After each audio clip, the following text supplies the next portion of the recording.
Baik, bismillahirrahmanirrahim. Assalamualaikum warahmatullahi wabarakatuh. Kita mulai saja ya. Waalaikumsalam warahmatullahi wabarakatuh. Ya, oke.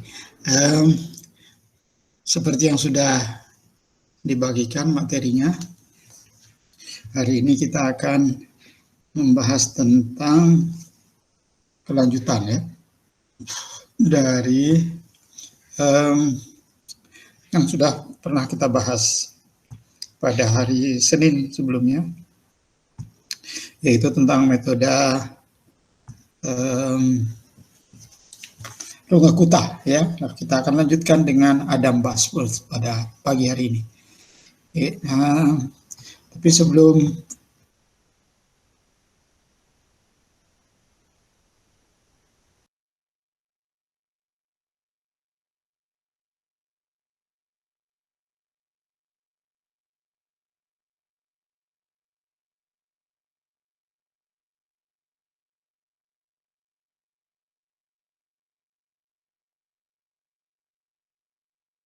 gambarnya ya dibagikan. Iya, oke. Ya, jadi banyak yang akan kita bahas pada pagi hari ini. Ya, jadi ada 6 dan 6 poin. Beberapa poin akan sangat bermanfaat, insya Allah buat mengerjakan tugas ya. Tugas dikumpulkan masih hari Senin depan kan ya. Jadi ini mudah-mudahan bisa membantu membuat tugas. Ini 6 hal yang akan kita bahas pada pagi hari ini. Dan Adam Bosworth itu sendiri masih nanti di poin keempat. Ini 1, 2, dan 3. Ini pengantar menuju ke sana. 1 dan 2 khususnya. Ini adalah kita lihat kembali Runge-Kutta. Ya, yang pertama adalah metode Runge-Kutta yang sebetulnya didesain untuk persamaan diferensial biasa orde 1. Kita akan gunakan metode tersebut untuk menyelesaikan persamaan diferensial biasa tapi orde 2 ya. Sedikit tricky, tapi bisa kita gunakan.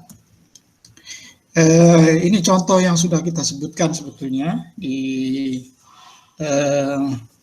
pertemuan kita hari Senin yang lalu ya.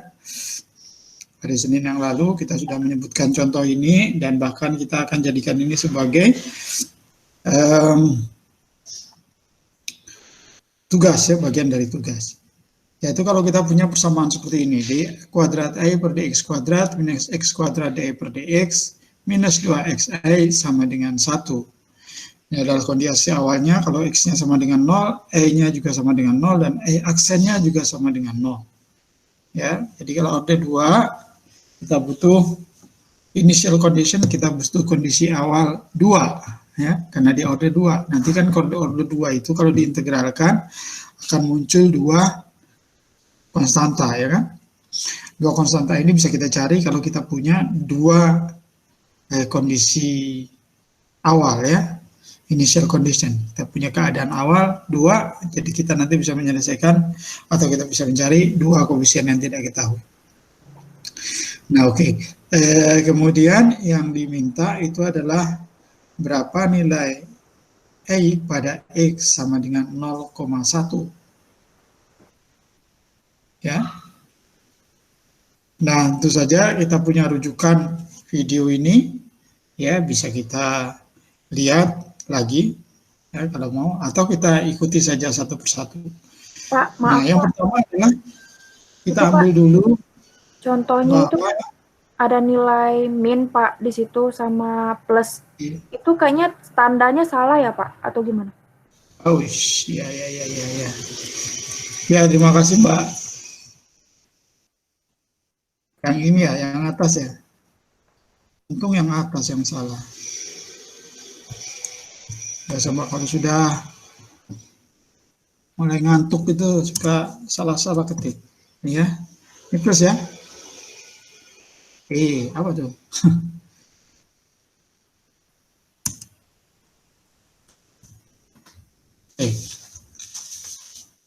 Betul sekarang ya Mbak?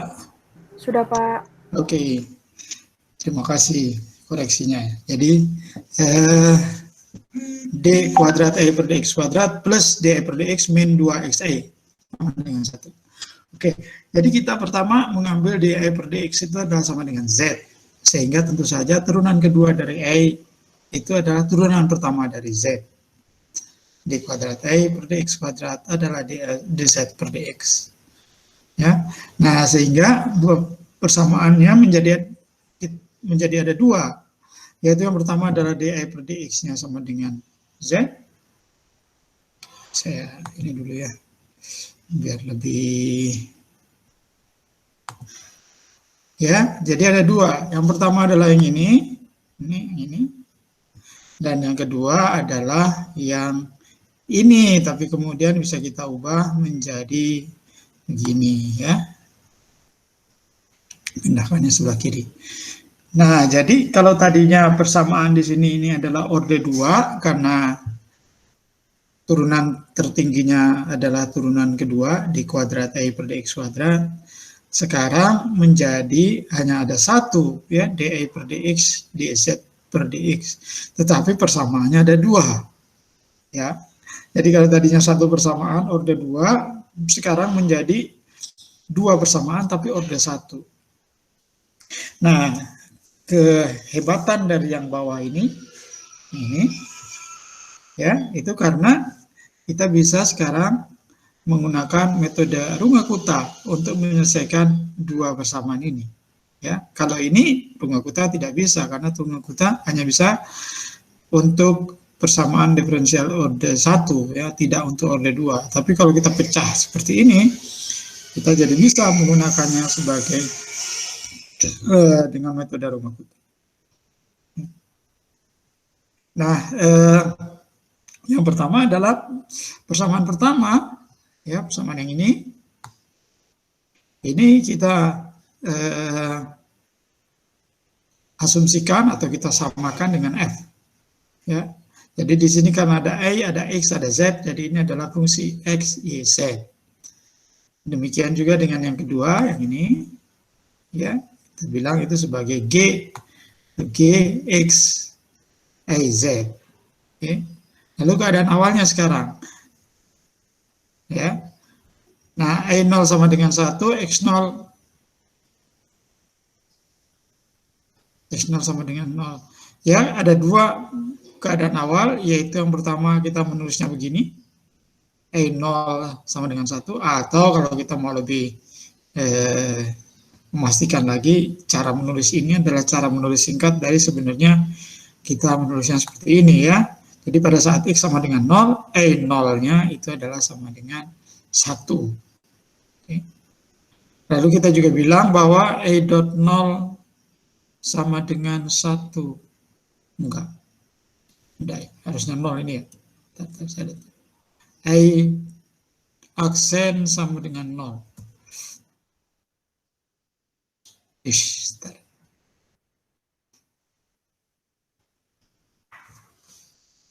Ya, ini salah ini.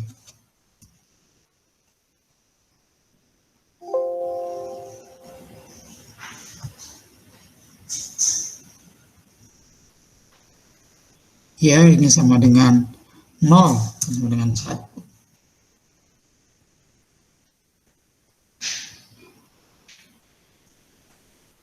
Oke ya, jadi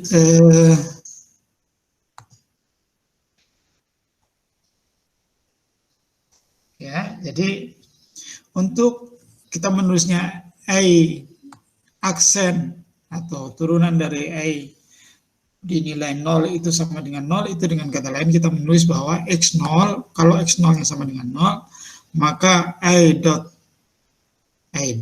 aksen 0 itu adalah sama dengan 0. Tapi ingat bahwa Y aksen 0 itu adalah Z0. Jadi dengan kata lain Z0 juga sama dengan 0. Ya. Nah, ini dua persamaan dengan dua keadaan awal ini. Ya. Ini kita sebut sebagai masalah keadaan awal ya. Initial value problem.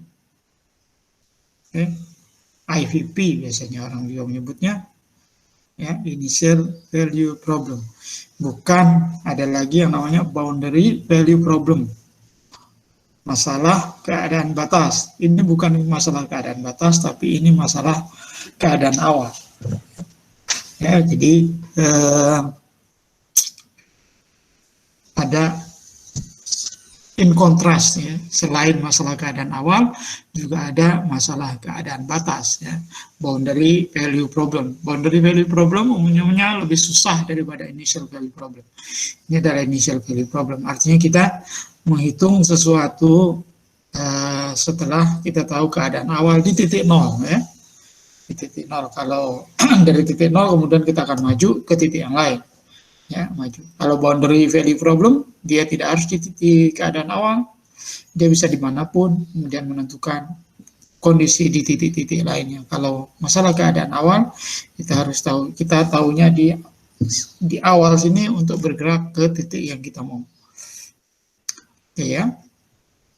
Nah, jadi ini adalah initial value problem. Saya ingatkan lagi bahwa yang kita sedang cari itu adalah bagaimana sebenarnya kalau X-nya sama dengan 0,1, ya, E-nya berapa? Itu sebenarnya yang ditanyakan dengan masalah ini, ya, pada masalah ini, pada soal ini. Oke. Nah, yang di sebelah sini ini adalah metode Runge-Kutta yang kita sedang bahas. Oke, khususnya hari Senin yang lalu. Jadi AN plus 1 adalah AN ditambah dengan H kali T4. T4 itu maksudnya metode Runge-Kutta orde keempat. T4 adalah fungsi dari X0, Y0, dan H. Atau T4 adalah 1/6 K1 plus K2 plus 2 K3 plus K4. Kita lihat di hari Senin yang lalu bahwa ini hanya satu rumusan ya, ada yang merumuskan yang lain. Ya, yang mirip-mirip seperti ini. Nah, lalu K1 itu adalah fxa, K2 adalah ini, K3 adalah yang ini, K4 adalah yang itu. Ya. Jadi K1 dihitung dulu, dari K1 kita menghitung K2, kalau udah K1 dan K2 dihitung kita baru bisa menghitung K3, kalau setelah K3 kita baru bisa menghitung K4. Kemudian semuanya K1, K2, dan K3 dan K4 dimasukkan mendapatkan T4. T4 kalikan dengan H ini ditambahkan dengan kondisi awal, kondisi sebelumnya lah, bukan kondisi awal. Lalu itu menjadi titik berikutnya ya, menjadi titik AN plus 1. Oke. Nah, sekarang kita punya dua persamaan, orde 1 dengan dua kondisi awal. Bagaimana kita menyelesaikannya? Oke, karena yang kita diminta adalah X sama dengan, pertanyaannya adalah kalau X-nya sama dengan 0,1, maka kita ambil saja langsung H-nya misalnya sama dengan 0,1. Ya, kalau H-nya sama dengan 0,1, berarti X1-nya adalah X0 ditambah dengan H.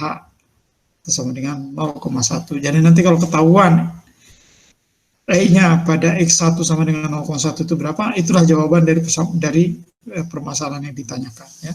Jadi kita nyari sebenarnya E1 ya, karena X1-nya 0,1. Oke.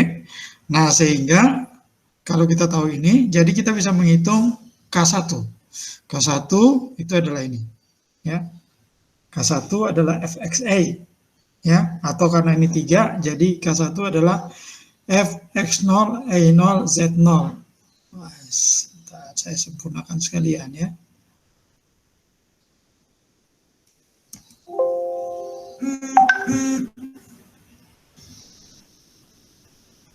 Oke.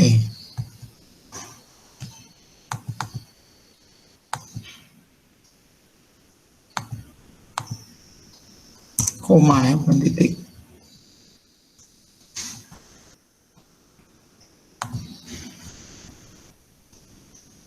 Oke ya.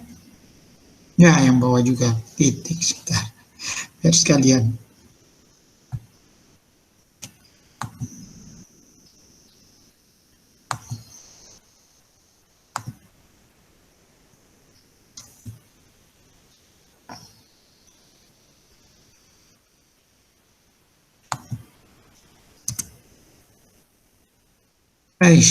Salah lagi. Yang ini yang dibenerin.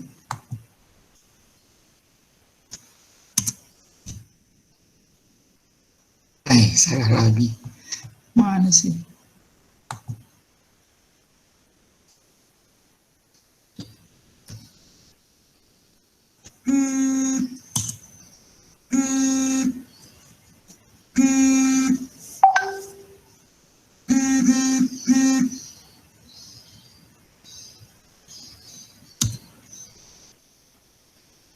Oke. Kenapa G-nya begini? Sebentar ya, sekalian saja dibetulkan semua. Nanti jadi ada versi kedua.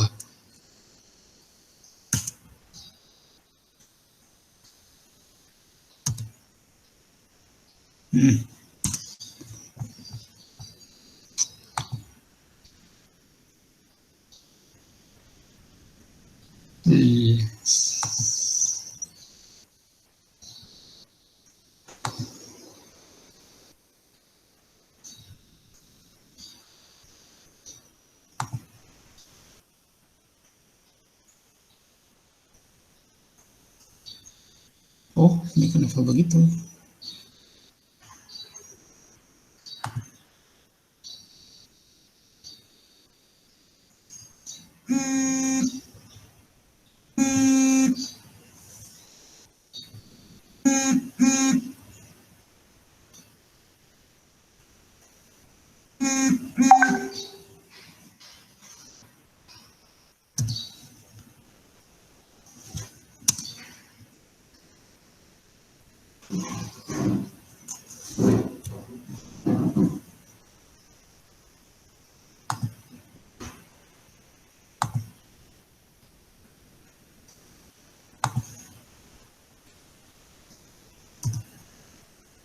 Ya, susah sekali bikin.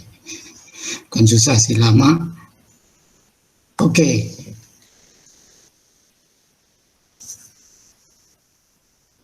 Ya, kita kembali ke sini. Jadi itu adalah kalau X1-nya 0,1, jadi K1 adalah fungsi dari, kita mengikuti yang ini, jadi adalah X0, Y0, Z0 ya. Oke, highlighter. Ini ya. K1 itu adalah X0, Y0, Z0. Nah, X0-nya adalah 0. Ya, sedangkan Y0-nya itu adalah 1 ya, ini dari sini. X0-nya adalah 0, Y0-nya adalah 1 ya. Dan Z0-nya sama dengan 0 nih, Z0-nya ada di sini. Oke. Jadi K1 adalah fungsi dari X0, fungsi dari Fx ya, Fx0, Y0, Z0 ya. Jadi X0-nya adalah 0, Y0-nya adalah 1, Z0-nya adalah 0. Dan berapa fungsi dari ini? Ya kita tinggal masukkan ke sini. Ya, yang ini ingat bahwa fungsi Fxi itu nilainya selalu sama dengan Z saja. Jadi berapapun X-nya, berapapun Y-nya, tidak peduli. Yang penting Z-nya berapa. Nah, nilai Z itulah yang diambil sebagai F. Oke, nah jadi kalau F-nya 0, 1, 0, berarti fungsinya adalah sama dengan 0. Ya, karena Z-nya sama dengan 0. Oke, jadi K1 sama dengan 0. Kemudian, kita dari sini tidak menghitung K2, tapi menghitung dulu L1. Ya, karena ada 2 persamaannya. Jadi persamaan berikutnya itu adalah L1, yaitu L1 adalah G dari ini, X0, Y0, Z0. Oke. Ya. Nah, X0-nya adalah 0, Y0-nya sama dengan 1, Z0-nya sama dengan 0, jadi fungsi G, ya, G dari 0, 1, 0. Ingat bahwa G adalah ini, 1 ditambah 2XY minus X kuadrat Z sama dengan G. Ya, jadi G adalah yang kedua ini. Ya. Nah, kalau G-nya itu berarti ini sama dengan 1 ditambah 2 kali X-nya adalah 0, Y-nya adalah 1, minus X kuadrat, X-nya adalah 0, 0 kuadrat, dikalikan dengan Z, Z-nya adalah 0. Ya. Berarti yang ini maupun yang ini sama dengan 0, jadi L1 menjadi sama dengan 1. Oke. Ya, lalu K2. K2 mengikuti sini, mengikuti metode rumus ini. K2 adalah fungsi dari X0, tapi ditambah dengan H per 2. Dan E0 adalah H per 2 dikalikan dengan K1. Nah, tapi di sini kita punya Z. Ya, menjadi Z0 ditambah H per 2 dikalikan dengan L1. Ya, jadi kalau kita sudah bisa menghitung K1 dan L1, kita baru bisa menghitung K2. Ya, tidak bisa langsung menghitung K2. Ya, karena ada ini nih, faktor Z0. Ya. Nah, X0 ditambah dengan H per 2 itu adalah 0 ditambah 0,1 dibagi 2. E0 ditambah H per 2 K1 itu adalah 0 ditambah 0,1 per 2 dikalikan dengan 0. Ya. K1-nya sama dengan 0. Oke, sedangkan Z0 tambah H per 2 L1 adalah 0 ditambah dengan, ini maaf ini pindah ke bawah. 0 ditambah dengan 0,1 dikalikan dengan 1, karena L1-nya adalah 1 dibagi dengan 2. Nah, 0 ditambah 0,1 per 2 adalah 0,05. Ini setnya. 0 ditambah 0,1 kali 0 per 2 itu adalah sama dengan 1, which is wrong. Masih ada yang salah ya. Masih ada yang salah. Nah, diperbaiki sekalian. Biar nanti bisa saya kirim versi yang baru ya dengan perbaikannya. Oke, E0 adalah 1 ya. Jadi ini adalah 1. Oke. Saya save aja deh dulu sebelum nanti kalau ada apa-apa nggak punya backupnya.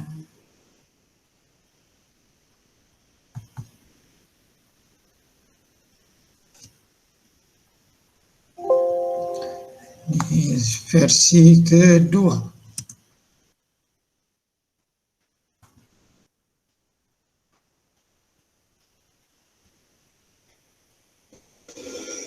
Ya, oke. Ini kita lihat lagi. Oke. Ya, jadi 1 ditambah 0,1 kali 0 per 2 itu adalah 1, jadi E-nya adalah 1.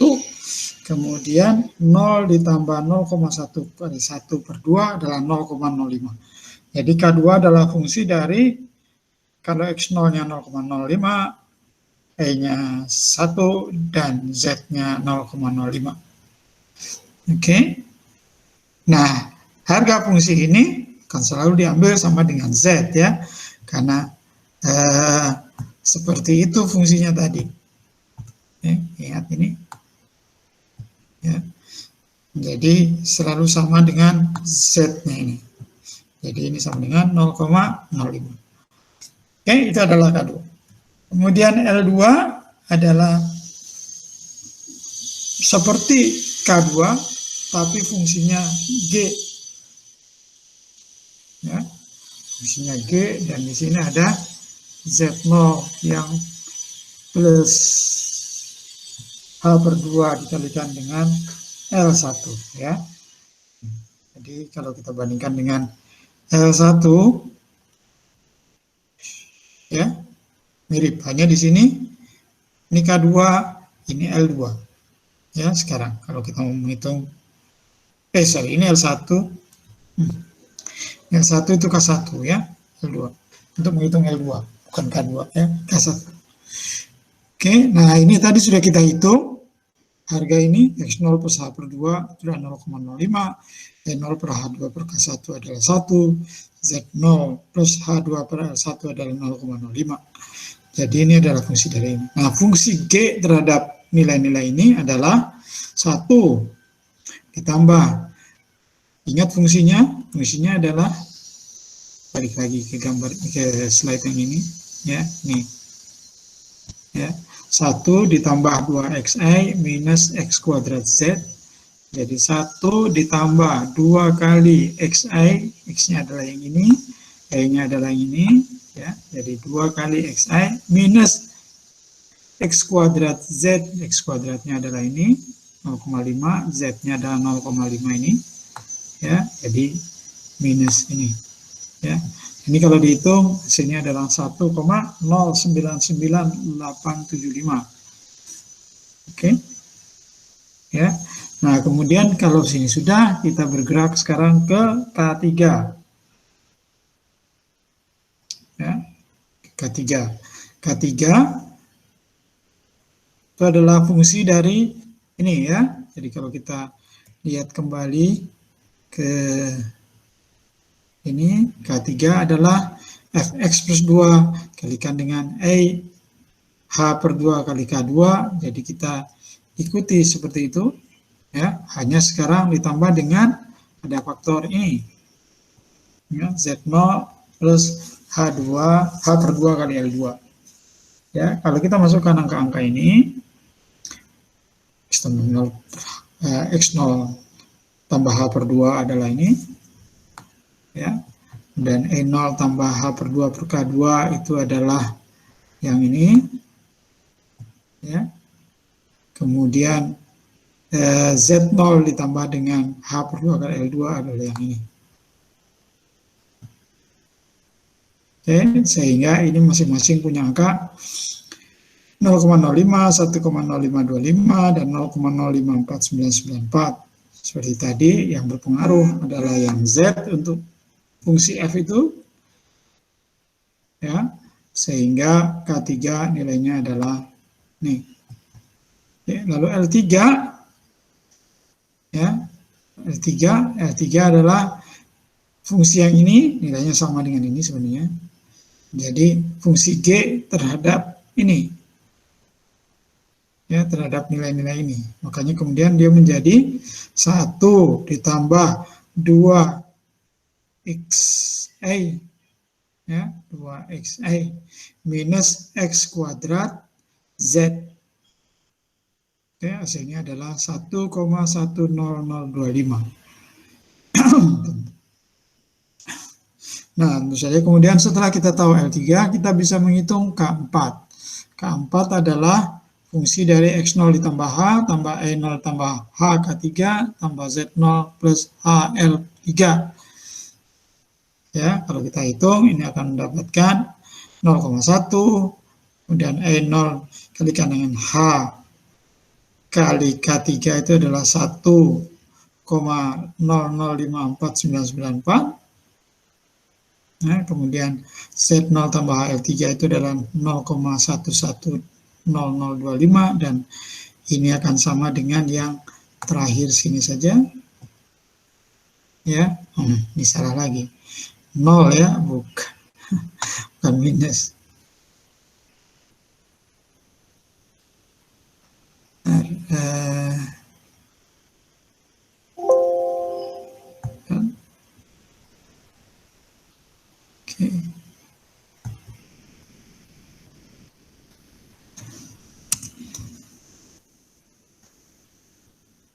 Ya.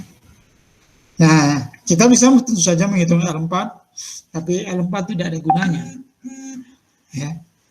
Tidak ada gunanya. Karena apa? Karena E1 itu sama dengan L0 ditambah dengan H per 6, K1 plus K2 plus 2 K3 plus K4. Ya. Jadi E0 adalah, di sini tidak keluar L4, ya. Nggak ada L4. Jadi 1 ditambah dengan 0,1 per 6, ditambah 0, ditambah 2 kali 0,05, tambah 2 kali 0,054994, ditambah dengan 0,110025, hasilnya adalah 1,005334. Jadi kalau X1-nya sama dengan 0,1, E1-nya menjadi 1,005334. Dan ini yang kita cari. Ya. Oke. Jadi ini adalah jawaban sebagian dari tugas yang kemarin ya. Pak, mohon maaf Pak, mau bertanya, berarti untuk S1-nya sendiri itu kita berarti masukin nilainya berarti berurut ya Pak, jadi dari 0, 0,1 sampai terus sampai 0 sampai 1 gitu Pak? Tergantung pertanyaannya Pak, kan pertanyaannya gini. Pertanyaannya kan bukan sini. Nih ya, jadi kan kita hanya disuruh menghitung, ini biar sederhana aja. Ya. Kita kan disuruh menghitung berapa I kalau X-nya 0,1. Ya, bukan berapa I kalau X-nya sama dengan 1 atau sama dengan 2. Cukup sampai dengan X 0,1. Ya, jadi kita hanya menghitung satu kali langkah. Satu kali langkah ketemu, yaitu dengan mengambil H sama dengan 0,1, kita langsung ketemu berapa E-nya. Ya. Kalau yang ditanyakan ini adalah lebih besar dari ini, atau ini mau kita buat hanya tidak 0,1, tapi 0,01 misalnya, 1/10-nya dari ini, maka tentu saja iya, kita setelah itu kita balik lagi untuk menghitung ke depannya. Jadi ini ya, kan kita ambil di sini. Ya, kita ambil hanya sama dengan 0,1. Sehingga kita langsung nanti X1-nya itu adalah 0,1, nilai yang sesuai dengan yang diminta ya dari pertanyaannya.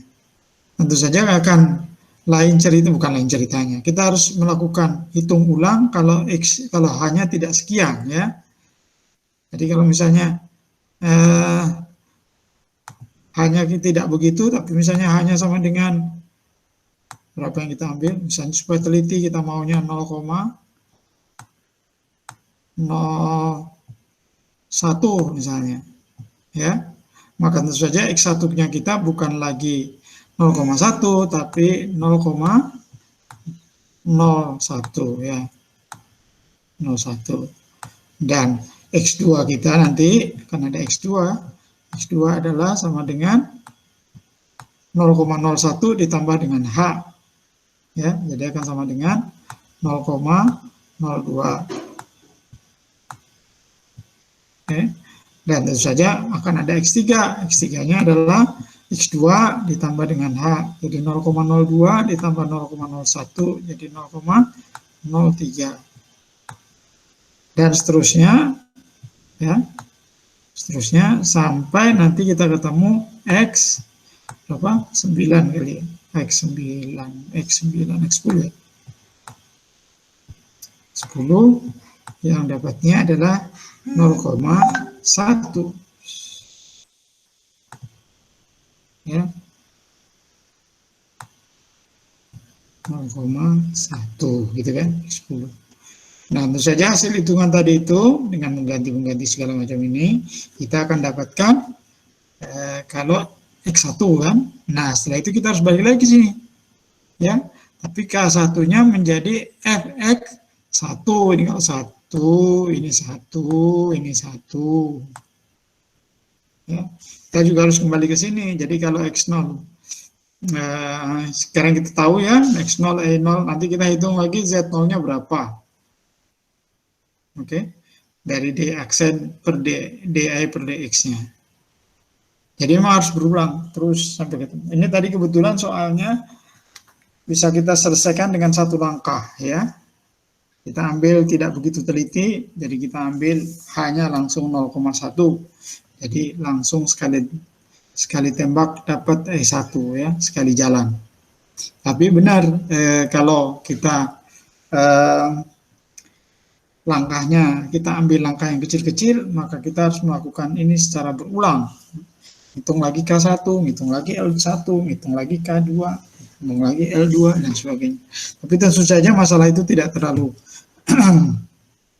jadi masalah buat kita karena kita bisa melakukannya di Excel ya. Rumusnya tinggal di copy ke bawahnya.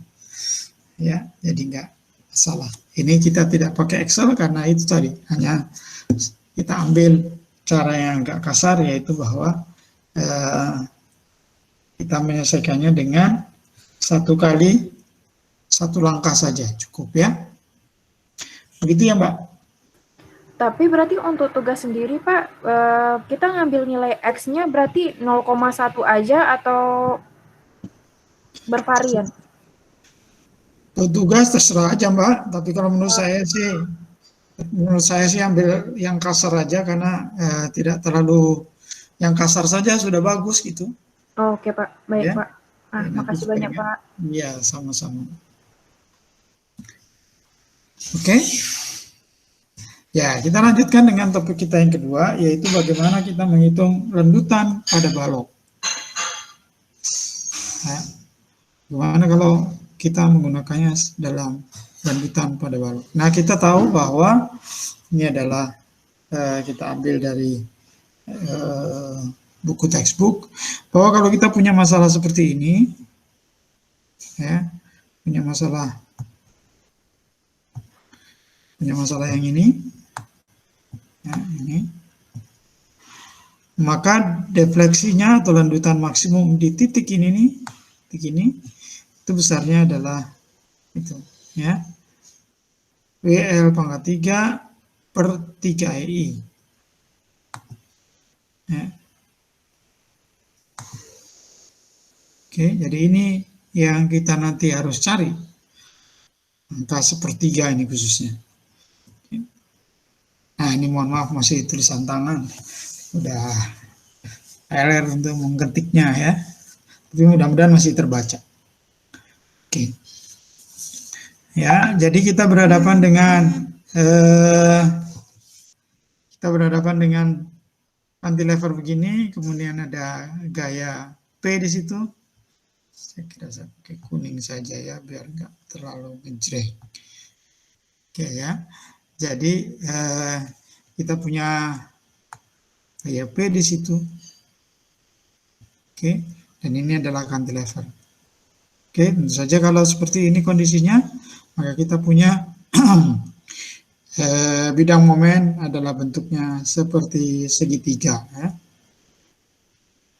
Tapi karena ini adalah initial value problem, karena ini adalah masalah keadaan awal, jadi X-nya harus kita hitungnya dari sebelah sini ya, tidak boleh dari sebelah sini. Oke, X-nya dari sini, yaitu kenapa dari sini? Karena nanti yang kita ketahui syarat batasnya atau keadaan awalnya itu adalah di sebelah sini. Kita tahu di sini lendutannya 0, putaran sudut sama dengan 0. Ya. Oke.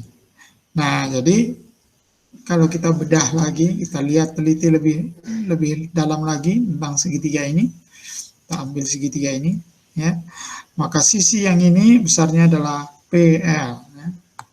Besarnya adalah PL. Kayaknya terlalu gelap ya kalau pakai warna itu. Ya. Kemudian di sembarang titik di sini, tingginya ini adalah M sebagai fungsi dari X, sembarang saja. Tapi kita harus ngambil jarak dari sini ke sini adalah X. Jadi jarak dari sini ke sini adalah X, nanti tinggi di titik itu adalah MX, ya, M sebagai fungsi dari X. Oke, nah dari perbandingan segitiga kita tahu bahwa sisi ini dibandingkan dengan sisi itu adalah sama dengan panjang sini dibandingkan dengan panjang yang itu. Jadi MX dibagi dengan PL itu sama dengan L minus X. Yang ini L minus X adalah dari ini. Nah, ini L minus X dibagi dengan L bagi panjang keseluruhan. Itu adalah MX dibagi dengan PL. Ya. Ya, sehingga MX adalah PL dikalikan dengan 1 minus X per L. Ini, ya. Ini adalah fungsi MX yang kita punya. Oke, nah lalu D kuadrat I per DX kuadrat adalah MX dibagi dengan EI. Ya. Seperti yang sudah dibagikan juga bawah D kuadrat E per DX kuadrat sama dengan MX per EI untuk balok linier ya. Kalau balok tidak linier tidak begitu. Oke ya, sementara kita pakai balok linier dulu. Ya. Oke, ini sama dengan MX per EI. MX-nya adalah PL kali 1 minus X, jadi PL per EI dikalikan dengan 1 minus X. Ya. Nah, keadaan awalnya, kalau X-nya sama dengan 0, ya, kalau X-nya sama dengan 0, maka I 0-nya sama dengan 0, dan I aksennya juga sama dengan 0. Ya. Jadi, kembali lagi, ini adalah masalah keadaan awal ya. Jadi, ini adalah initial value problem. Ya, initial value problem. Oke, tentu saja bisa kita selesaikan dengan eksak ini kebetulan karena integralnya nggak susah. Integralnya nggak susah, bisa kita selesaikan dengan eksak. Jadi kalau D kuadrat per DX kuadrat sama dengan MX per EI, jadi DE per DX adalah integral. Integral dari PL per EI dikalikan dengan 1 minus XL dikalikan dengan DX. Ya. Oke. PL per EI tentu saja bisa keluar dari tanda integral karena dia konstan. Lalu 1 minus X per L itu adalah, kalau kita integralkan adalah X ditambah setengah X kuadrat per L. Ya. Nah, 1 ada menjadi X, yang X minus X per L menjadi minus setengah X kuadrat per L. Ya. Nah, tapi tentu saja ditambah dengan konstanta, ya, C1. Nah, lalu kita tahu bahwa kalau di X sama dengan 0, ya, I aksen sama dengan 0. Ya, jadi ini kan sama dengan 0, ini kan sama dengan 0, di X sama dengan 0. Jadi kalau kita masukkan X di sini, yang ini sama dengan 0, yang ini sama dengan 0, jadi C1 sama dengan 0. Ya, jadi kita lupakan C1. Ya. Nah, dari situ kemudian kita bisa integralkan sekali lagi, ya, untuk mendapatkan E. Ya, integral sekali lagi, jadi integral PL kalikan dengan X minus setengah X kuadrat per L dx. Ya, tentu saja PL per E-nya bisa keluar. Lalu integral dari X itu adalah setengah X kuadrat. Lalu integral dari X kuadrat itu adalah sepertiga X pangkat 3. Sepertiga dikalikan dengan setengah jadi 1/6. Nah, cukup di situ, tapi sekarang ditambah dengan C2. Nah, ada C2-nya di situ. Nah, oke ya. Nah, kalau ini persamaannya, kita tahu bahwa di sini lanjutannya sama dengan 0 ya. Jadi pada saat X-nya sama dengan 0 atau di titik ini, titik sini, lanjutannya sama dengan 0 ya. Jadi kalau kita masukkan di sini X-nya ini bisa sama dengan 0, sama dengan 0, jadi C2-nya juga sama dengan 0. Berarti persamaan lanjutan di sembarang titik secara eksak bisa kita tentukan ini PL dikalikan dengan setengah X kuadrat minus 1/6 X pangkat 3 L ya. Nah, kalau di ujung sini berapa nilainya di ujung sini lanjutannya? Kalau lanjutan di sini adalah kalau kita masukkan X ke persamaan ini dengan nilai X sama dengan L ya. Jadi IL itu adalah PL per EI dikalikan dengan X kuadrat yang keluar, jadi L kuadrat, ini menjadi setengah, ya. Ini menjadi 1/6, karena ini L per L adalah 1. Setengah dikurangi 1/6 adalah 1/3, jadi keluarnya adalah PL pangkat 3 dibagi dengan 3I. Oke, dan ini sama dengan ini, PL pangkat 3 per 3I. Oke, jadi ini adalah cara eksak untuk mendapatkan lanjutan kalau modelnya seperti ini. Ya. Nah, tentu saja cara eksak ini bisa kita selesaikan juga dengan cara Runge-Kutta. Ya, permasalahan ini. Ya, yang kita punya tadi adalah ini. D kuadrat per dx kuadrat sama dengan PL per EI kalikan dengan 1 minus X per L. Ya, itu yang kita punya. Oke. Nah, jadi kalau Runge-Kutta kita berhadapan dengan persamaan diferensial orde 2. Persamaan diferensial orde 2. Jadi kalau kita ambil dI per dx-nya sama dengan T, ya, sama dengan T, jadi kalau kita ambil ini,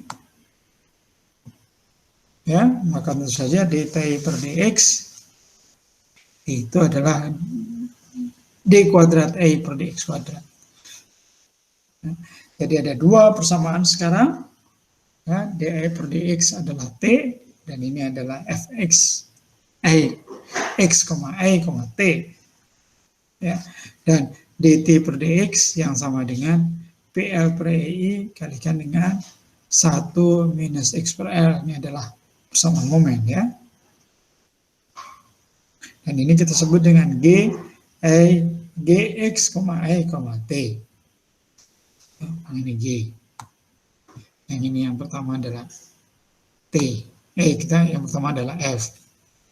Oke, ya. Nah, keadaan awalnya tentu saja di titik sini, di titik awal sini, ya. Jadi kalau X-nya sama dengan 0, I-nya sama dengan 0, ya, dan T0-nya sama dengan 0 juga. Jadi di X sama dengan 0, I-nya atau lanjutannya yang sama dengan 0, dan T-nya, putaran sudutnya sama dengan 0. Oke. X-nya sama dengan 0, I0 sama dengan 0, T0 sama dengan 0. Oke, kita ingat bahwa metode Runge-Kutta adalah ini. Tadi itu rumusnya. Dengan K1, K2, K3, dan sebagainya ini sampai K4. Ya. Nah, maka kita bisa menerapkan ini ke persamaan tersebut. Ya, ambil saja hanya langsung 1,0. Biar sekali jalan. Ya, kita coba nanti. Kalau ternyata hasilnya nggak bagus, ya kita bisa bagi lagi. Tapi kalau hasilnya bagus, ya sudah, sekali jalan aja. Ambil H sama dengan 1. Ingat bahwa H ini adalah X dibagi dengan L.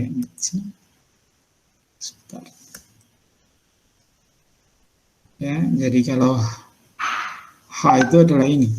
X dibagi dengan L. Jadi kalau X-nya sama dengan L, maka X per L sama dengan 1. Ya.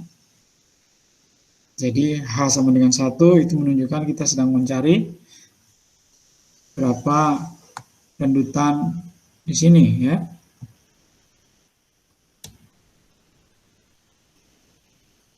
Oke. Ya. Nah, K itu adalah F, X0, E0, T0. Ya. Karena semuanya sama dengan 0, jadi K1 sama dengan 0. Kemudian L, L1. L1 adalah G dari X0, E0, T0. Ya. Semuanya sama dengan 0, berarti L1-nya sama dengan 1. Kita ulang lagi, biar lebih jelas. Ya, ingat bahwa G adalah ini. G adalah X, I, T. Jadi kalau ini sama dengan 0, maka yang ada adalah dt per dx-nya sama dengan 1. Ya. 1 maksudnya adalah 1 kali PL per EI. Oke. 1 itu maksudnya dikalikan dengan PL per EI. Kemudian kita masukkan, kita cari untuk K2. K2 adalah F dari X0 dibagi dengan X0 ditambah H per 2, lalu E0 ditambah H per 2 dikalikan dengan K1, lalu T0 ditambah dengan H per 2 L1. Dari seluruh ini yang bermasalah atau yang menentukan adalah yang paling belakang sini. Ya, jadi T0 ditambah H per 2 dikalikan dengan L1 itu adalah setengah. Jadi ini adalah setengah, 0 dan setengah, yang menentukan ada yang belakang, yaitu Z-nya, jadi ini atau T-nya, T kalau di sini. Jadi K2 sama dengan setengah, setengah itu maksudnya setengah PL per EI. Karena faktor bersamanya itu adalah PL per EI. Ya. Itu adalah K2. Nah, kemudian dari situ bisa kita hitung L2. Ya. L2 sama saja dengan ini sebetulnya. Ya. Nah, dengan ini. Oke, nah lalu kita masukkan ke persamaannya yang tadi. Ya. Hasilnya adalah setengah PL per EI. Oke. Sekali lagi, kenapa bisa setengah? Karena ya, G-nya adalah PL dikalikan dengan 1 minus X per L. Jadi kalau ini setengah, ya, 1 dikurangi setengah sama dengan setengah. Oke, makanya kemudian jadi setengah PL per EI. Dan dari sini kita bisa menghitung K3 menggunakan ini, argumennya adalah ini. Jadi X0 ditambah H per 2 adalah setengah, E0 ditambah H per 2 per K2, K2-nya adalah setengah, itu adalah seperempat. T0 ditambah dengan H per 2 dikalikan L2, itu juga adalah seperempat. Ya, nah fungsi dari setengah, seperempat adalah seperempat. Tentu saja seperempat ini adalah seperempat PL per EI. Ya, lalu L3 sama dalamnya sini, nah tentu saja adalah 1 minus setengah, yaitu hasilnya adalah setengah.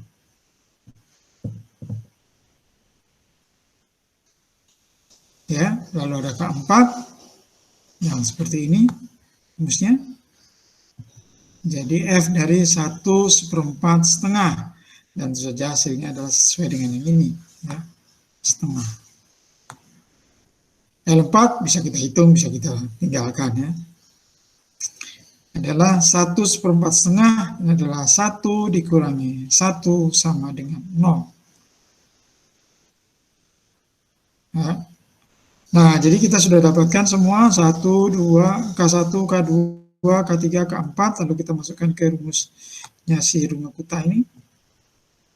Ya, kita masukkan semua, hasilnya adalah sepertiga.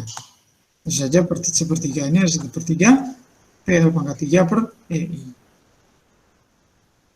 Ya. Pak, mau nanya Pak, L4-nya yang 1 kurang 1 itu satunya dapat dari mana ya Pak? Yang terakhir. Dari sini, jadi kan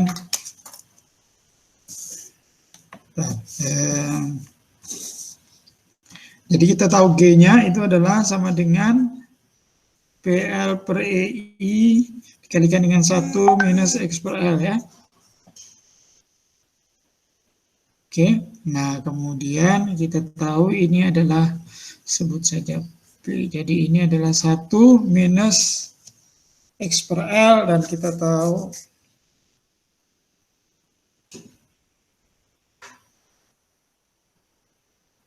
ini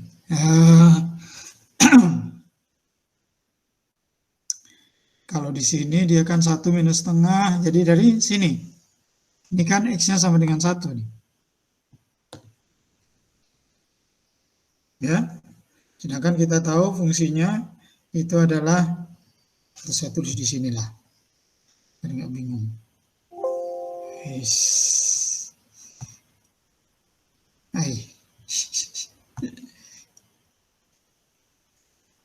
Ini ya, delta X per dt itu adalah ini gx t itu adalah PL per EI dikalikan dengan 1 minus X per L. Ya, jadi kalau bingung saya tulisnya di sini.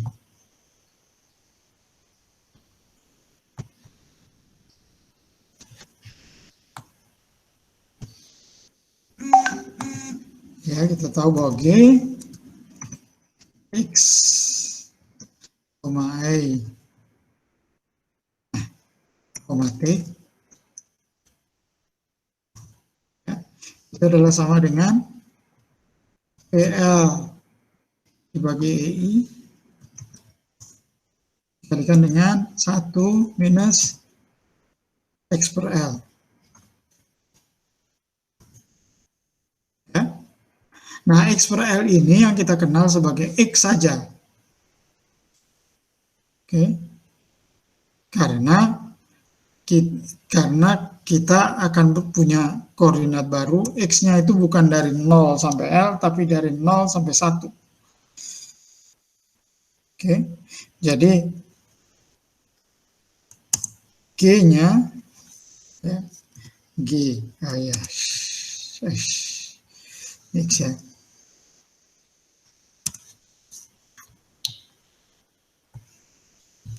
G ini sebagai X, Y, T ya, ini akan sama dengan PL per EI. Kita punya koordinat baru sekarang yaitu 1 minus X saja, atau gini lah, X per L-nya kita bisa ambil kalau mau diambil, kalau mau lebih sedikit apa namanya, pedantik itu apa, lebih sedikit rumit ya, kita ambil saja misalnya apa, alfa, misalnya alfa sama dengan X per L, maka ini sama dengan alfa ya.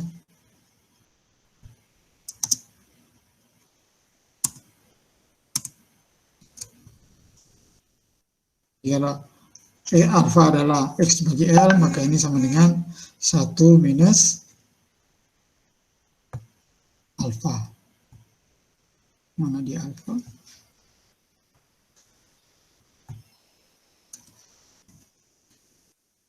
Ya, cuman kalau X, tapi kalau di sini X itu adalah sama dengan, ya, kalau di sini X itu ya sama dengan 0 sampai dengan L ya. Kalau di sini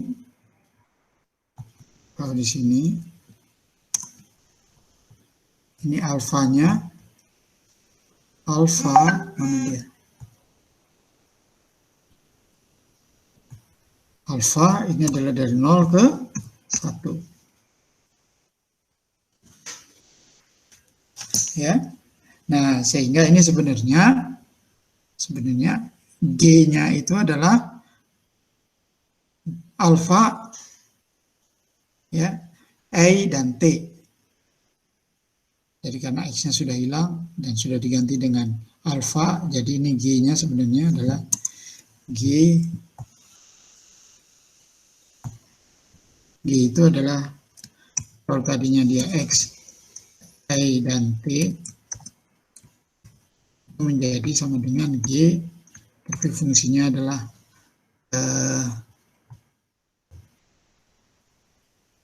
alfa, Y,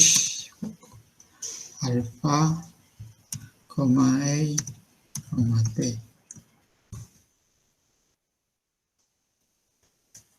Ya. Oke, nah jadi kalau dia dihitung L-nya ini, ya sama dengan ini. Nah, alfanya ini di sini sama dengan 1. Jadi alfanya dimasukkan dengan sama dengan 1. Ya, jadi ini adalah 1 kurang 1 menjadi sama dengan 0. Begitu, Pak? Are you following this?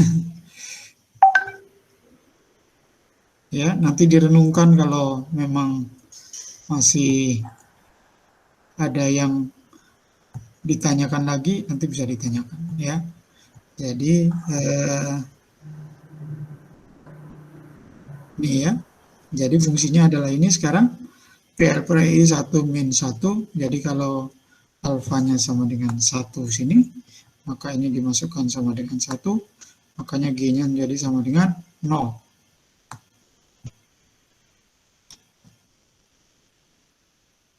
Oke? Oke, Pak. Paham, Pak. Ya, oke. Nah, jadi dapatnya E1 adalah sepertiga. Ya. Nah, sepertiga itu sama dengan yang sebelumnya. Sini ya, ini adalah sepertiga juga. Sepertiga PL pangkat 3 per EI. Oke. Nah, sama dengan ini juga. Di sini sepertiga PL pangkat 3 per EI. Ya. Jadi angka sepertiga itu memang yang kita cari. Jadi artinya bahwa metode Runge-Kutta juga bisa dipakai untuk menghitung lendutan balok. Ya, meskipun lendutan balok itu persamaan diferensialnya pangkat 2 atau orde 2 sorry. Persamaan diferensialnya orde 2 dan Runge-Kutta itu adalah metode numerik untuk orde 1. Ya, tapi ternyata bisa dipakai untuk orde 2. Artinya dengan kata lain sebetulnya mau orde berapapun bisa diselesaikan ya dengan Runge-Kutta. Yang penting itu adalah orde 1.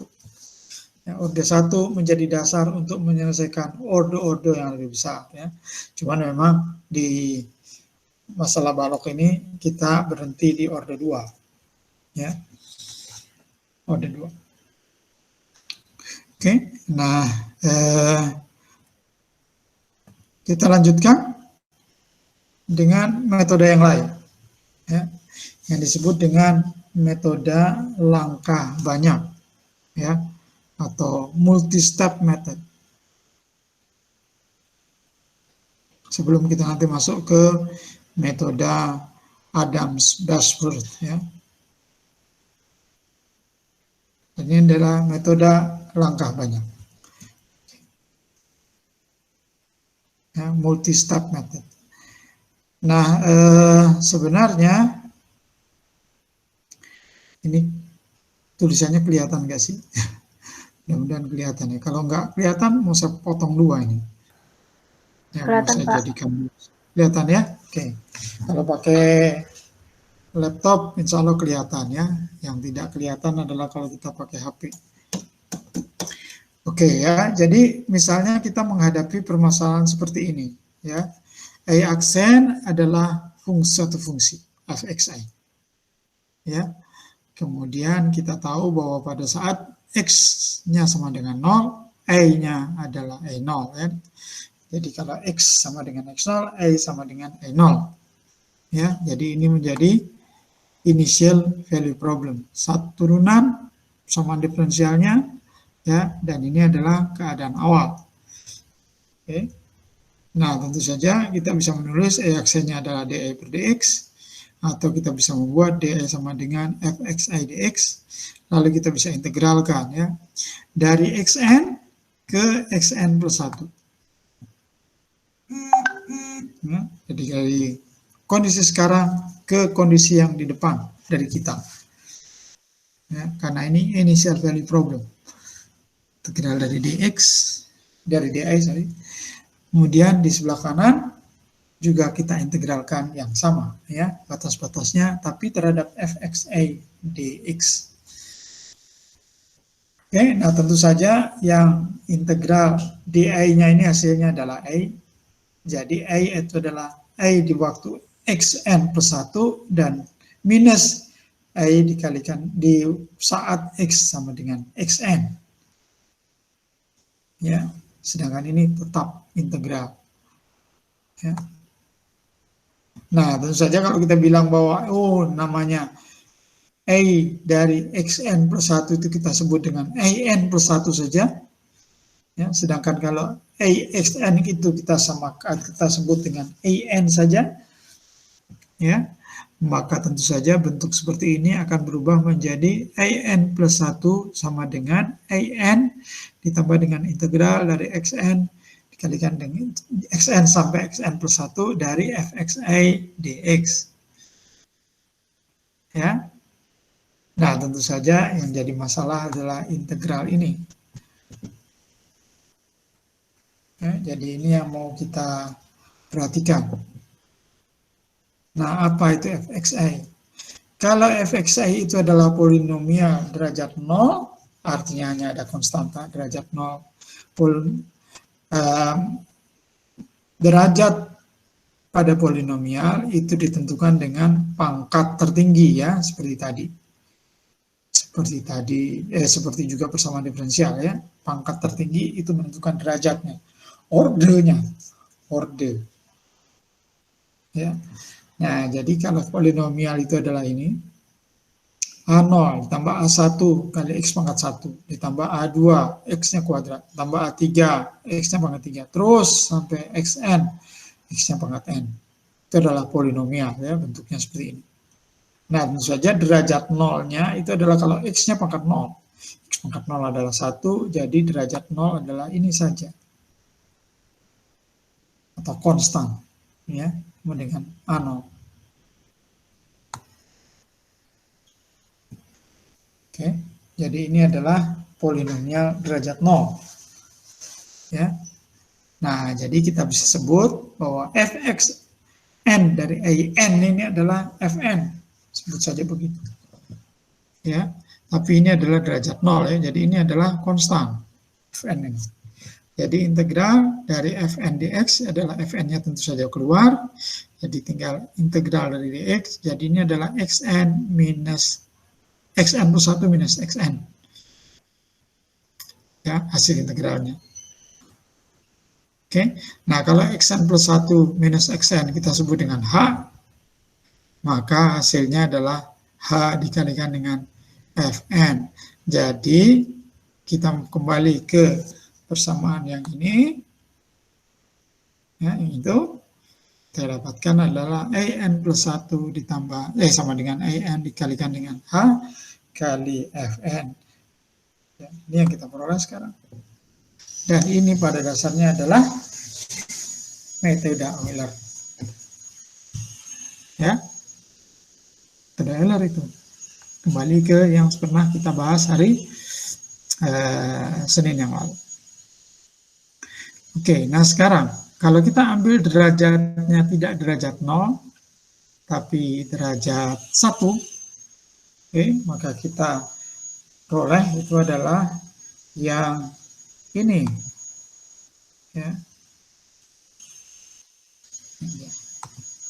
Ya, kalau tadinya berhenti di situ, sekarang kita berhentikan di sini. Ya, yang biru. Oke. Nah, sehingga kita akan dapatkan di sini ada fn, di sini ada fn min 1. Ini ada fn, ini fn min 1. Ya, kita bisa tentu saja mengubahnya menjadi fn dan fn plus 1 bisa. Ya. Nah, oke. Nah, jadi kita perlu 2 titik sekarang. Ya, yaitu xn fn dan xn min 1 fn min 1. Jadi titik ini nih dan titik itu. Oke, itu yang kita perlukan sekarang. Ya, nah kalau ini 2 titik ini adalah tingginya, katakanlah ini fn min 1 dan ini adalah fn, maka kita bisa menyatakan bahwa fx suatu titik dimanapun di antara xn dan xn min 1 dan xn, ya, dimanapun ini di tengah ini, maka kita bisa bilang bahwa fx minus fn min 1 ini, jadi yang sepotong ini nih, sepotong, nah ini adalah fx minus fn min 1. Kalau kita bandingkan dengan fn minus fn min 1, jadi yang ini. Saya pakai warna lain. Warna hijau. Jadi yang hijau ini, ya, kalau dibandingkan dengan yang hijau itu, ya, itu akan sama dengan ini dibandingkan dengan keseluruhan sini ke sini. Itu adalah berdasarkan segitiga itu ya. Yang pendek ini adalah X minus XN min 1. Yang panjang ini adalah XN minus XN min 1. Ya. Nah, sehingga dari sini kita bisa tahu bahwa yang namanya Fx itu adalah Fn min 1 ditambah 1/h dikalikan dengan Fn minus Fn min 1 dikalikan dengan X dikalikan dengan X minus X minus Xn min 1. Ya. Okay. Nah, ini menjadi dasar dari metode Adam-Basworth. Ya, sebenarnya yang namanya Euler juga ini dasarnya. Ya, nanti kalau diterus-teruskan ini menjadi Euler juga. Euler sudah, Runge-Kutta. Ya. Nah, kemudian kita masuk ke metode berikutnya, yaitu metode Adam-Basworth. Ya, nah Adam-Basworth bilang bahwa kita pakai orde 2. Ya, orde 2. Jadi kalau orde 2, maka yang kita dapatkan adalah ini. Ya, jadi kalau kita berhentinya tidak di orde 1 tadi ini, ya ini adalah orde 1. Kalau kita berhentinya tidak di sini, tapi di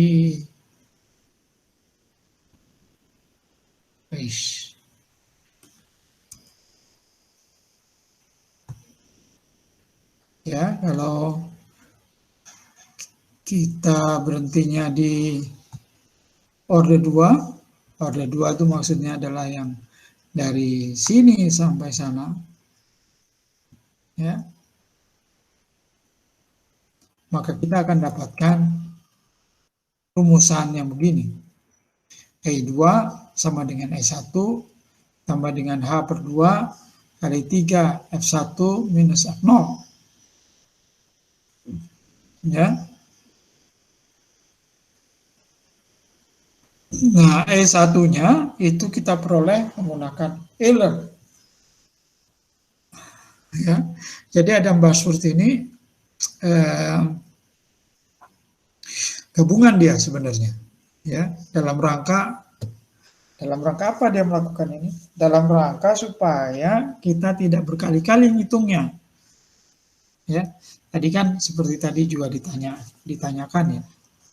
Itu kalau hanya kita perkecil berarti kita harus ngitung berkali-kali ya. Nah, Adam-Basworth ini mengusulkan suatu metode supaya meskipun hanya besar, meskipun langkahnya panjang ya, tapi tetap akurat. Nah, jadi ngitungnya hanya sekali. Kira-kira gitu. Ya. Nah, oke.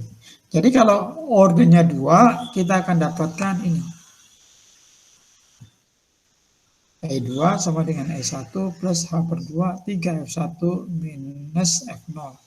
Tetapi E1-nya itu harus digunakan metode Euler ya, atau Runge-Kutta tapi orde 2. Bukan orde 4, orde 2.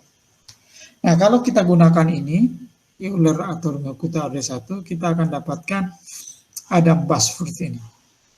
Ya, Adam-Basworth. Yaitu bahwa dia bilang AN plus 1 itu adalah AN ditambah dengan H/24 dikalikan dengan 55 Fn minus 59 Fn min 1 plus 37 Fn min 2 minus 9 Fn min 3.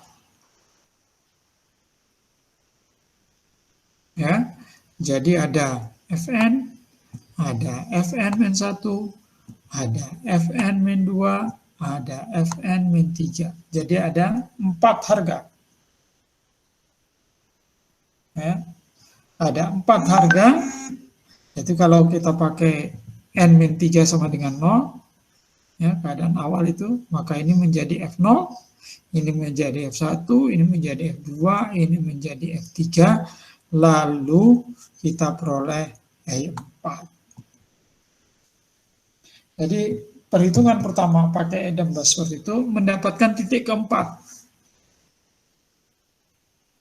Ya. Dengan catatan bahwa F0 tentu saja ini adalah keadaan awal.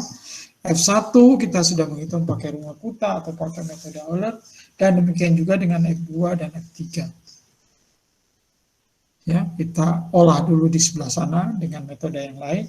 Lalu kalau sudah 4 titik ini ketemu, kita dapatkan titik yang kelima ke yang 4 ini. Ya, titik kelima adalah E4, ya, karena titik yang ke-0 adalah keadaan awal. Oke, lalu ini bisa kita dapatkan langsung dengan cara seperti ini. Ya. Nah, jadi kita gunakan bisa Runge-Kutta yang tadi itu kalau mau, ya, pakai orde 4. Ya, itu untuk mendapatkan E1, E2, dan E3. Kalau sudah seperti itu, E4-nya kita dapat pakai metode Adam Bashforth. Nah, begitu saja. Jadi Adam Bashforth itu suatu apa yang dibilang mix method, metode campuran. Ya. Jadi tidak seluruhnya Runge-Kutta, tapi Adam Bashforth itu campuran antara Runge-Kutta dengan Adam Bashforth. Karena Adam Bashforth tidak bisa menghitung langsung begitu, ya. Nah, dia butuh ada 4 nilai sebelumnya. Ya. Yang pertama tentu saja sudah kita ketahui karena itu adalah keadaan awal. Nah, tapi 3 setelah itu kita tidak tahu. Dan kita tidak tahunya itu bisa kita gunakan metode yang lain. Bisa Euler, bisa Runge-Kutta, orde 4. Ya.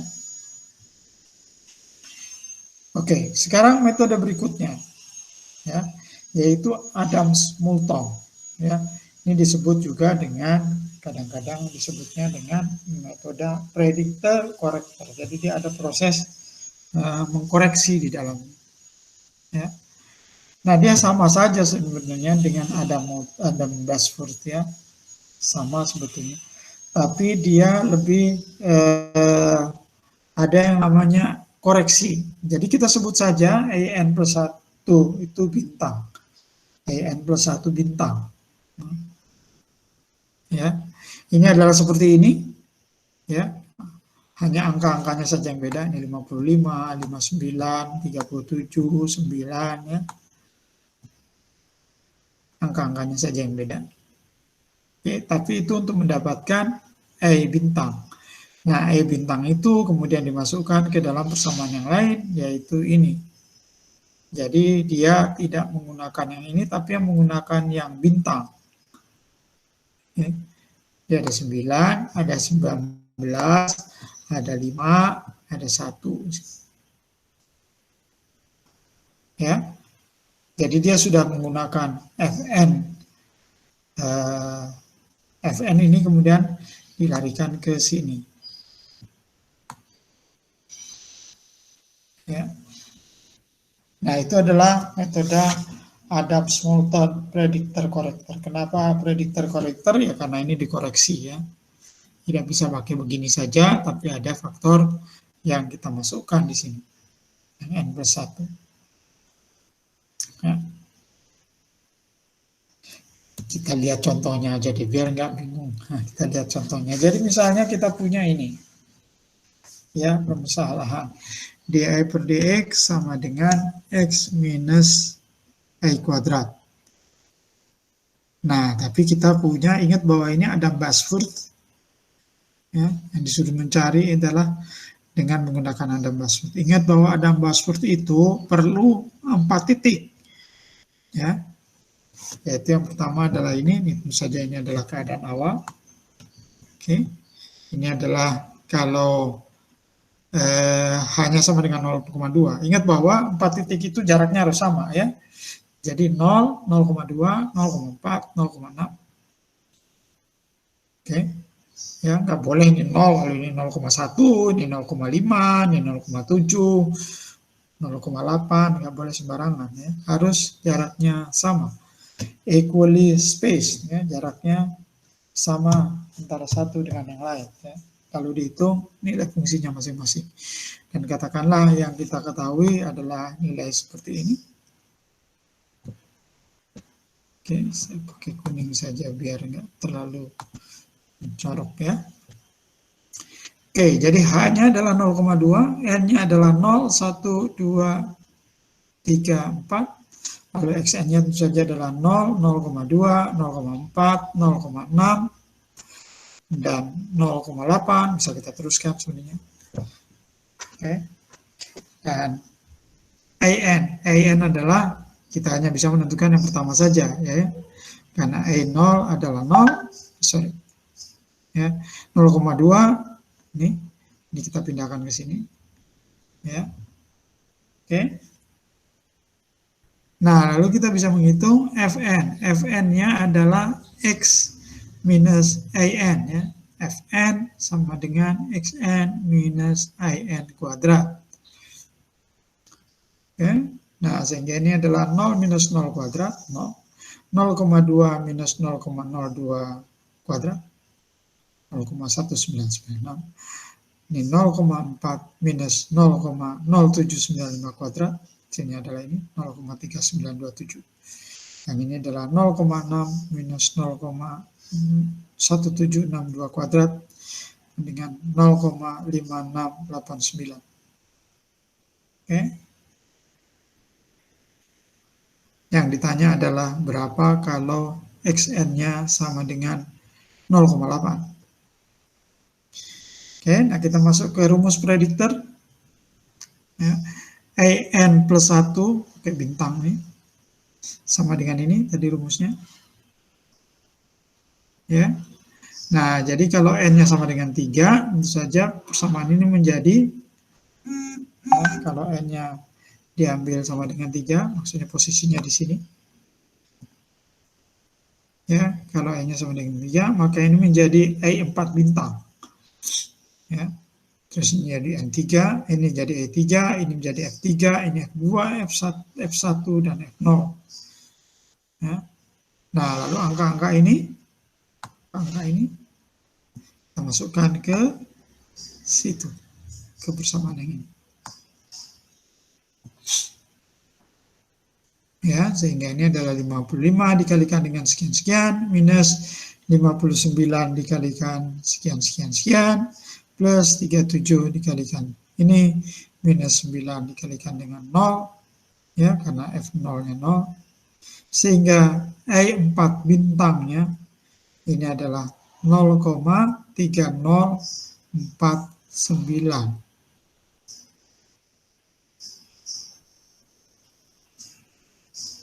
Oke, nah dA per dx ini atau E aksen dari 4 itu adalah X4 ya minus E4 bintang dikuadratkan ya sama dengan 0,707. X4-nya adalah 0,8, kita tahu ini. Ya. E4 bintang kita tahu. Ya, ini jadi dikuadratkan sama dengan 0,707. Oke, nah jadi E4 kalau menurut rumus prediktor korektor tadi, ya, ini adalah ini, ya. Oke, nah ini adalah 9 yang perlu di garis bawahi di sini. Ini adalah ada 9 Fn plus 1. Fn plus 1 ini pada dasarnya adalah E aksen 4. Nah, jadi F4 bintang. Kita koreksi di sini menjadi E aksen 4. Oke, kalau kita masukkan angkanya, E4 adalah ini.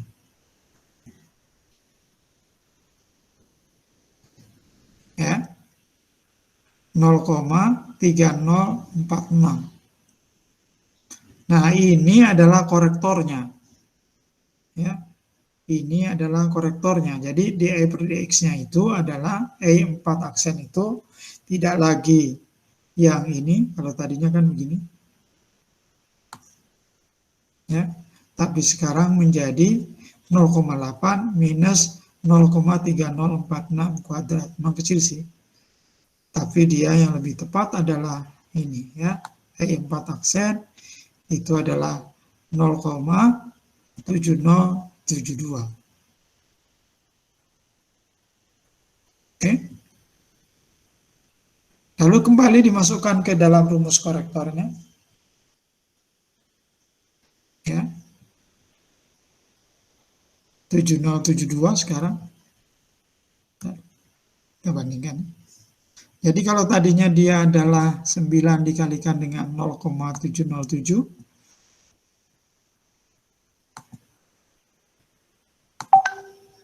Ya, kalau tadinya ini 0,707. 0,707 itu adalah datang dari sini. Ya. Nah, sekarang bukan lagi 0,707, tapi yang baru itu adalah yang ini, 0,7072. Ini adalah yang sudah dikoreksi. Ya. Nah, sehingga ininya dikalikan dengan 0,7072. Yang lainnya sama ya. F3, F2, F1 sama. Oke, sehingga E4-nya adalah 0,3046.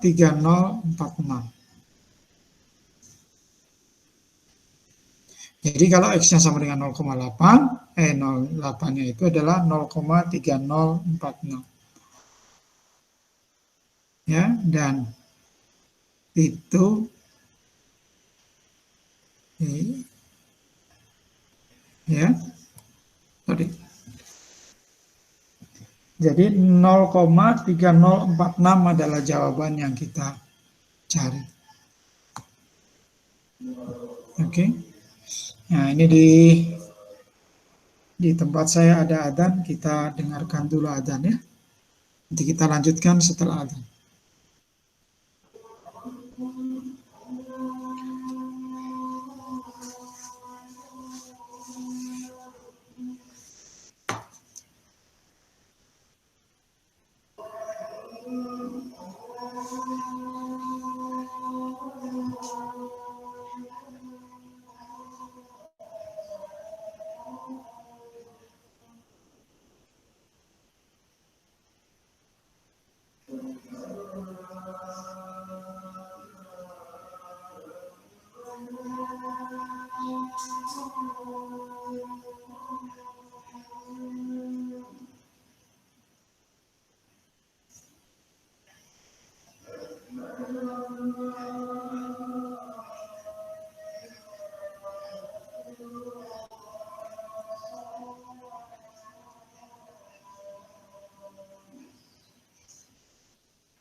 la ilaha illallah Muhammad Rasulullah Allahumma rabba hadihi da'wati tamah wassalatu qimah Muhammadan alladzi wasilatan wal fadilah wa fatu maqamah mahmudan alladzi wa'ata innallaha yuhibbul ni'am.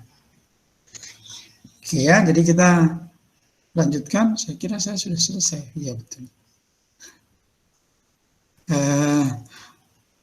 Ada pertanyaan? Ini hanya menyangkut masalah prosedur ya. Ada buzzword, prosedurnya lain. Lalu ada prediktor korektor, sedikit berbeda prosedurnya. Hanya masalah prosedur beda saja. Ya, tapi sebenarnya ya yang paling hebat lah, yang paling ampuh itu ya Runge Kutta. Ya, karena dia kemudian bisa menjadi dasar Adam Bashforth dan sebagainya ini, ya. Euler boleh lah, Euler, tapi masih kalah dengan Runge Kutta karena Runge Kutta lebih maju. Kalau Adam Bashforth ini boleh dibilang hanya perbedaan prosedur tadi ya, dengan dia hanya lebih detail dari Runge Kutta, ya. Tapi kalau kita bisa menggunakan Runge Kutta dengan baik, maka tidak perlu Adam Bashforth ya yang agak bertele-tele ya ininya prosedurnya ya, ada prediktor, ada korektor dan sebagainya. Jadi tidak terlalu signifikan. Tapi kalau kita punya masalah yang kalau dulu kan memang belum ada komputer ya, jadi orang kemudian pengen supaya bagaimana menghitung, sekali hitung tidak berulang-ulang bisa kita peroleh jawaban. Tapi kan sekarang semua dikerjakan oleh komputer ya. Jadi tidak terlalu masalah kalau kita mau berpegang hanya dengan Runge Kutta. Oke. Ada pertanyaan sampai sini? Jadi saya kira kalau soal tugas, baik kita coba lihat. Kita coba lihat tugasnya ya. Yang waktunya 2 pekan ya, jadi harusnya sih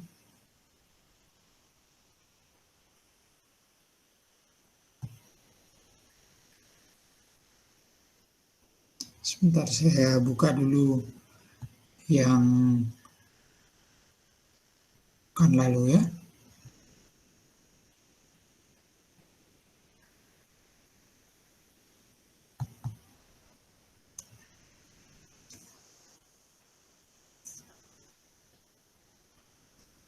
Nah ini ya, tugas 4.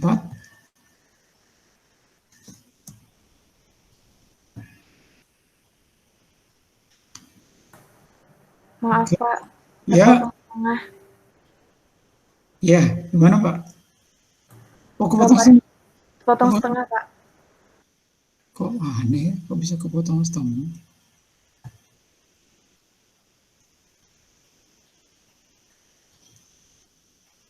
Biasanya kalau sudah saya begini kan ini nggak terpotong biasanya. Masih kepotong, Pak. Ya sebentar. Gimana caranya supaya tidak terpotong? Padahal kalau ini nggak terpotong ya.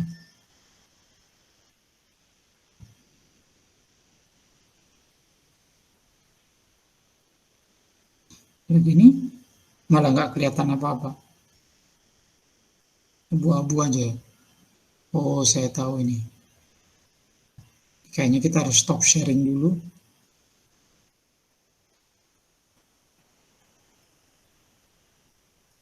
Nah, jadi rupanya window ini yang aktif.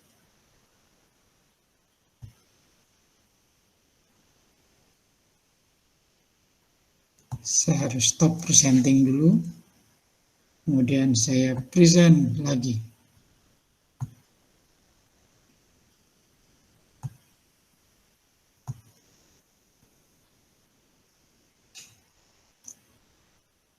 Nah, kan nggak kepotong. Nah, kan nggak kepotong. Begitu rupanya. Oke. Ya, jadi tugasnya adalah ini. Ya. Ini saya ini Rungo Kuta biasa. Ini adalah yang tadi sudah kita kerjakan. Hanya ada yang salah. Ini plus ya. Ya bolehlah, mau dikerjain tugasnya pakai minus juga boleh. Ya, ini tadi yang kita kerjakan adalah yang plus. Oke, kemudian kita hitung ledutan yang seperti tadi itu. Ya, jadi mestinya ini bisa dikerjakan ya, mengikuti prosedur yang tadi itu. Kita sudah bahas pada pagi hari ini adalah nomor 2 dan nomor 3 ya. Jadi mestinya nanti tinggal ditulis ulang, oke, dengan yang lebih rapi, tidak seperti punya saya tadi, tulisan tangan jelek. Oke, kalau bisa lebih rapi diketik, karena nanti setelah ini tugas besar ya. Tugas besar, kalau sudah tugas besar itu semuanya harus diketik. Jadi tidak lagi menerima tulisan tangan. Ya, kalau tugas 4-nya masih boleh tulisan tangan. Nanti kalau tugas besar tidak boleh tulisan tangan sama sekali. Anggap saja itu masukkan dokumen penawaran. Ya, kalau di proyek memasukkan dokumen penawaran nggak boleh ada tulisan tangan, semua harus diketik ya, rapi. Nah, mungkin ada baiknya mulai dibagi-bagi tugasnya ya di kelas. Siapa bagian ngetik tugas 1, bagian ngetik tugas 2, sebagainya itu dibagi-bagi supaya bisa dijadikan satu ya. Nanti masing-masing orang hanya menukar-nukar angka saja ya untuk bisa dikumpulkan di tugas besar. Oke, tapi kita belum bahas tugas besar karena kita nunggu sampai yang ini dikumpulkan dulu, yang adalah hari Senin depan ya. Di Senin depan insya Allah kita akan memberikan penjelasan tentang tugas besar. Oke, sampai di sini ada yang ditanyakan? Kalau tidak ada, kita sih bisa selesai lebih cepat pada hari ini, ya, karena sifatnya hanya ada password, itu sebenarnya hanya ya seperti Rungo Kuta juga, hanya lebih detail, lebih ya seperti tadi sudah dijelaskan. Pada dasarnya dengan adanya komputer ini ya kita tidak perlu menghindari pengurangan dari langkah karena semua dilakukan dengan mudah oleh komputer ya. Oke, kalau tidak ada kita absen dulu. Saya stop presenting di sini. Kemudian